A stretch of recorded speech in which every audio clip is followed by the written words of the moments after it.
Tadi kita mendengar ya pernyataan dari Bu Airin bahwa memang solid Golkar dan PDI.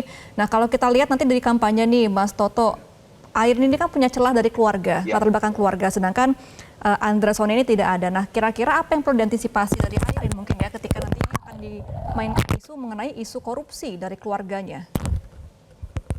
Iya, kalau kita lihat tadi dari tiga variabel yang saya sebutkan sebagai kekuatan Airin, variabel ketiga itu yang paling menjelaskan pertanyaan ini.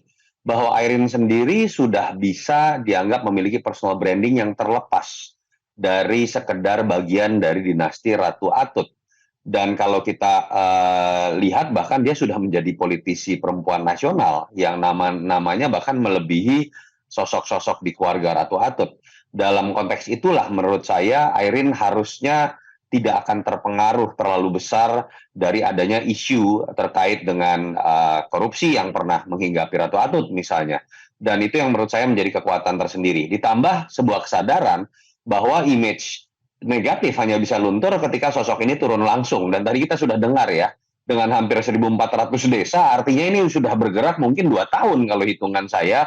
Tidak mudah loh masuk ke dalam 1.400 desa, dan itu akan jadi catatan bagaimana waktu yang tersisa dengan jangka waktu hanya sekitar 3 bulan, apakah mungkin Andra Soni mengejar ketertinggalan dan bisa masuk ke jumlah daerah sebanyak yang Airin sudah masuki. Ditambah lagi dengan mesin infrastruktur yang sekarang sudah mendapatkan bukan hanya PDI Perjuangan untuk memenuhi prasyarat lolos, tapi bergabungnya PDI Perjuangan dengan Golkar di Banten, memang itu adalah dua partai terbesar yang menurut saya akan makin menyokong kekuatan Airin dengan Tubagus Ade dalam pertarungan kali ini. Nah, Mas Toto kira-kira dengan adanya pergerakan Golkar yang baru mendukung Airin ketika PDI sudah mengusung begitu ya, apakah nantinya ketika kampanye ataupun nanti ketika terpilih juga Airin ini akan lebih condong masih nurut ke Golkar atau akan lebih ke PDI Perjuangan? Tentu saja Golkar lah, karena kan Golkar sudah resmi mendukung. Lalu kemudian bagian dari keluarga Ratu Atut juga menjadi ketua DPD di Banten. Kalau kita lihat juga hari ini sudah memakai baju kuning lagi. Jadi menurut saya harus diakui bahwa ini adalah Golkar yang akhirnya menyadari.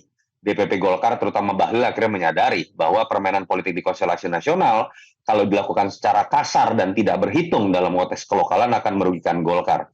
Dalam konteks ini menurut saya akan menuju proses normal kembali, bahwa Golkar akan ikut mendukung dengan semua infrastruktur politiknya, dan Airin juga tentu saja harus memberikan kompensasi untuk tetap tunduk pada kapasitasnya sebagai kader Golkar. Oke, nah kira-kira dari struktur Golkar sendiri nih Mas Toto, dari elitnya sampai ke bawah-bawahnya akan lebih kompak nggak ini di Banten ini? Iya, sebetulnya dari awal kompak. Yang terjadi itu kan sebetulnya hanya sebuah upaya dari DPP untuk mengintervensi. Saya belum menemukan sebuah rasionalitas kenapa Golkar mendukung Andra Soni. Bukan kadernya juga, surveinya jauh di bawah Airin yang adalah kadernya sendiri.